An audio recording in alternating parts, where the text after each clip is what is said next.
Raúl Eduardo Baglini fue un político alineado al radicalismo, partícipe de diferentes procesos democráticos, un personaje pintoresco de la política putrefacta argentina, uno más del montón.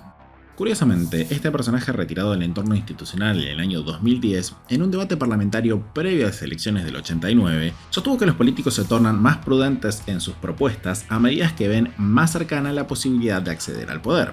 En base a ese concepto, el periodista Horacio Berbisky acuñó el teorema de Baglini que en poco tiempo se popularizó en los círculos políticos. El teorema reza lo siguiente: cuanto más lejos se está del poder, más irresponsables son los enunciados políticos. Cuanto más cerca, más sensatos y razonables se vuelven. A medida que un grupo se acerca al poder, va debilitando sus posiciones críticas al gobierno. Las convicciones de los políticos son inversamente proporcionales a su cercanía al poder. Cuanto más cerca del poder está, más conservador se vuelve un grupo político. Cuanto más se acerca un político al poder, más se aleja del cumplimiento de sus promesas de campaña.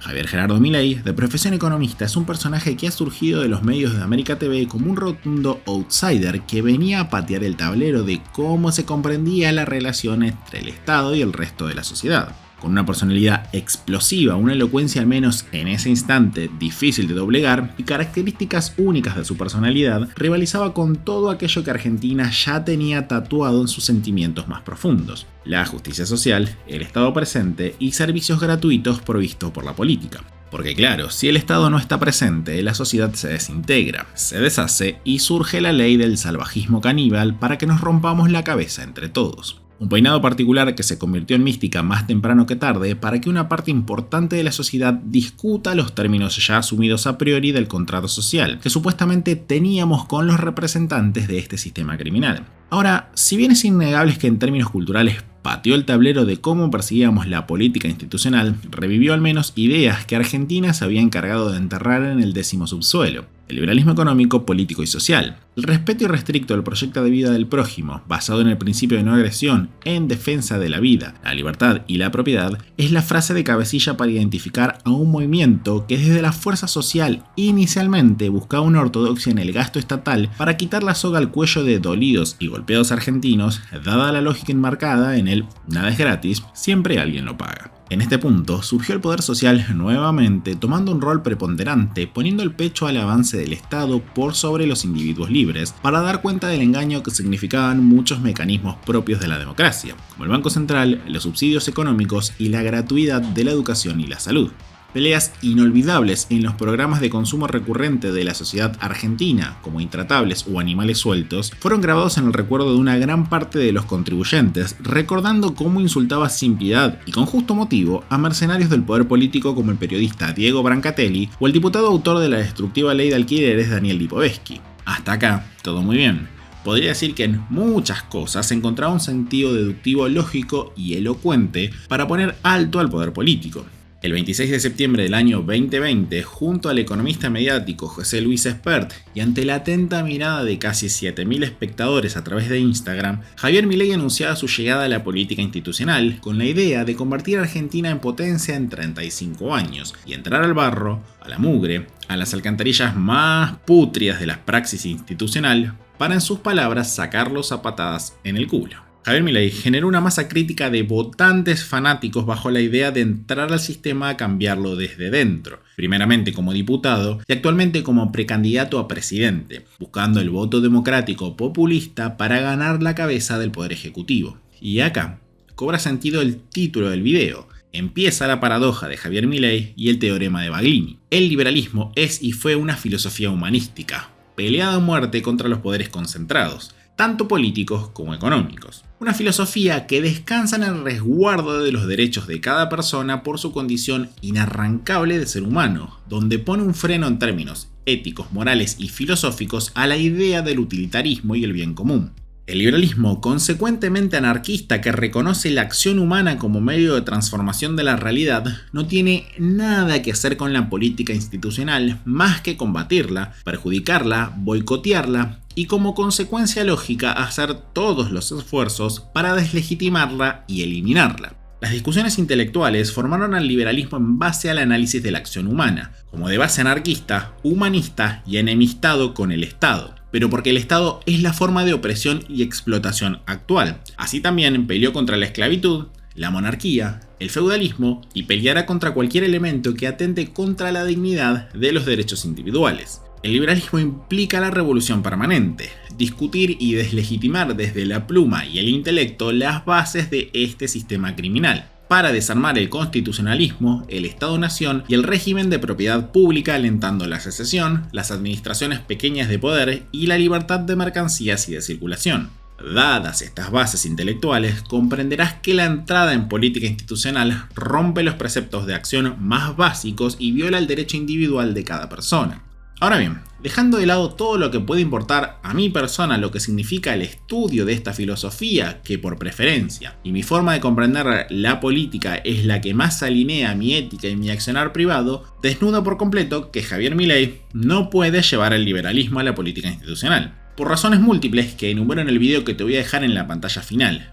Pero espera, si ya querés salir del video pensando que esto es una crítica meramente a Javier Milei, quédate hasta el final. Vas a descubrir que esto termina siendo una defensa hacia su persona, pero una crítica muy punzante hacia la representatividad democrática. Ubícate en el 27 de septiembre del año 2020, un día después de que Javier Milei, de la mano de José Luis Espert, decidieron anunciar su carrera política. La euforia se instaló en muchos de sus seguidores bajo la promesa y la proyección de verlo ubicado en el sillón de Rivadavia más temprano que tarde. Propuestas radicales fueron esbozándose poco a poco, mientras que la atención se centraba en el flamante nuevo integrante de los medios políticos, Javier Milei, el hombre gris. La persona que, según la teoría de Parravicini, estaba destinado a transformar la dura y cruda realidad de Argentina. El encargado de tirar de la cadena que la mantenía sujeta y liberar esos nudos opresivos a su inevitable desarrollo. Al menos así eran las expectativas. Poco a poco, y dado que ya no era solo el pie que estaba sucio de barro, el nivel de tierra húmeda ya rozaba la rodilla y gradualmente fue alcanzando la cadera, Javier Milei tuvo que abandonar las premisas elementales de la filosofía que supuestamente traía en sus espaldas para intentar hacer conexiones de poder con personajes recurrentes de la casta política, desde los Barrio Nuevo,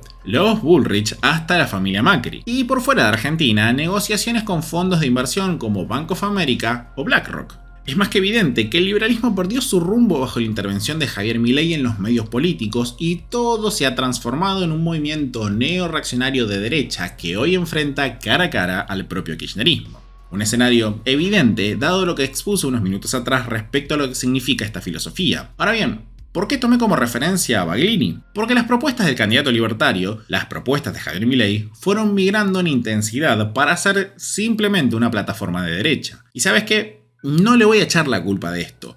Ya tengo asumido que las ideas no importan en la praxis política. Importa el poder. La ética no existe en la política y vas a entender por qué en tan solo unos minutos. Hoy hay que advertir que simplemente busca el poder para dominar el Estado por al menos 4 años. Por eso la pureza de las propuestas y la filosofía de las ideas se ve corrompida, desmantelada y ultrajada a búsqueda del nirvana. ¿Notaste cómo fue mitigando esa efusividad tan particular? Tómate unos segundos para leer esto, compartido por el propio candidato, y ahora lo seguimos. La base de la democracia representativa implica que necesitas lograr enamorar, ilusionar y encantar al 51% de los electores. Por eso es que en Argentina, históricamente, la ciudad autónoma de Buenos Aires, Córdoba, Mendoza, Santa Fe y la provincia de Buenos Aires fueron decisivos en la contienda electoral. ¿Por qué es tan necesario este nivel de ultrajar las ideas? Por lo que dije bien claro recién, necesitas conquistar al 51% por sobre el 49% restante. Básicamente, y como bien desarrolla Baglini, más cercano estás al poder, más necesitas moderar tus ideas, tus propuestas y más necesitas estar en la realidad de cada día. Ubícate en el contexto de Argentina. ¿Cómo se toma un trabajador que le cuesta llegar a fin de mes la posible ausencia de salud pública estatal y gratuita, como una derivación adicional de su ya desgastado poder adquisitivo hacia servicios médicos en caso de una emergencia? Y esto puede resultar en prescindir de alimentos al menos una semana.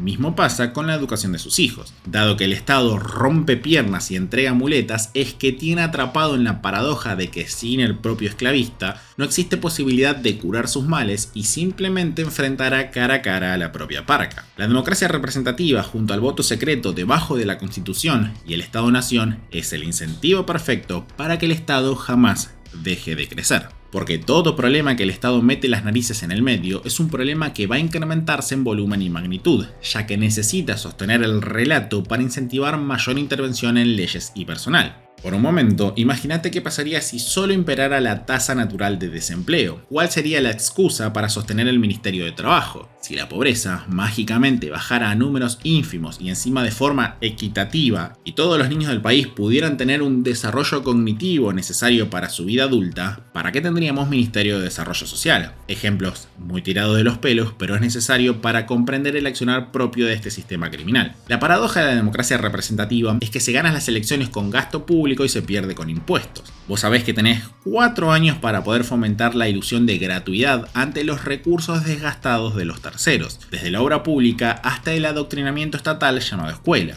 La lógica estatal implica la expansión constante ya que controla elementos centrales de la vida diaria de las personas. Las leyes, la justicia, tiene la fuerza para obligarte a cumplir lo que sus caprichos dictan, y además tiene una herramienta imprescindible para lograrlo: el dinero.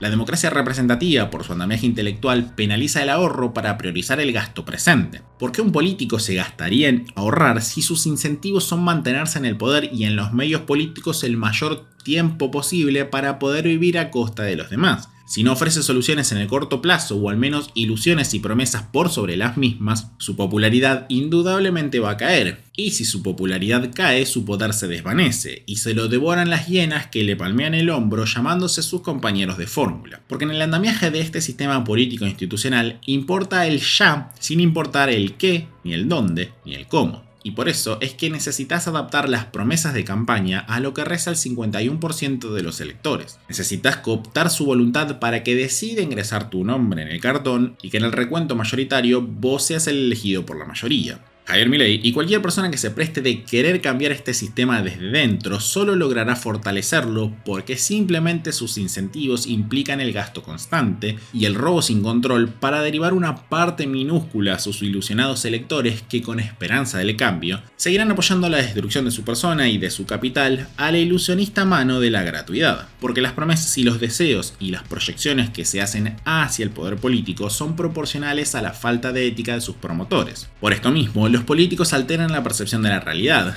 la importancia del tiempo y configuran el razonamiento praxeológico de los individuos que componen este territorio para que a través de favores o regalos envueltos con la deuda de sus hijos, ilusionen sus ojos ingenuos para perpetuar los costos al menos de 3 generaciones siguientes. Y por eso mismo, Javier Milei está obligado a aliarse a toda esta runfla de impresentables, delincuentes, inmorales de la vieja casta política. Porque realmente jamás vino a cambiar el sistema desde dentro. Solo puede cambiar el caudillo que lo representará los siguientes 4 años, alejando a los individuos de la posibilidad de dejar atrás la esperanza estatal y lograr destruir este andamiaje pútreo y criminal. Javier Milei, paradójicamente, va a ensuciar el liberalismo como filosofía humanista y limpiará la cara del mayor enemigo que tendría que señalar: el Estado.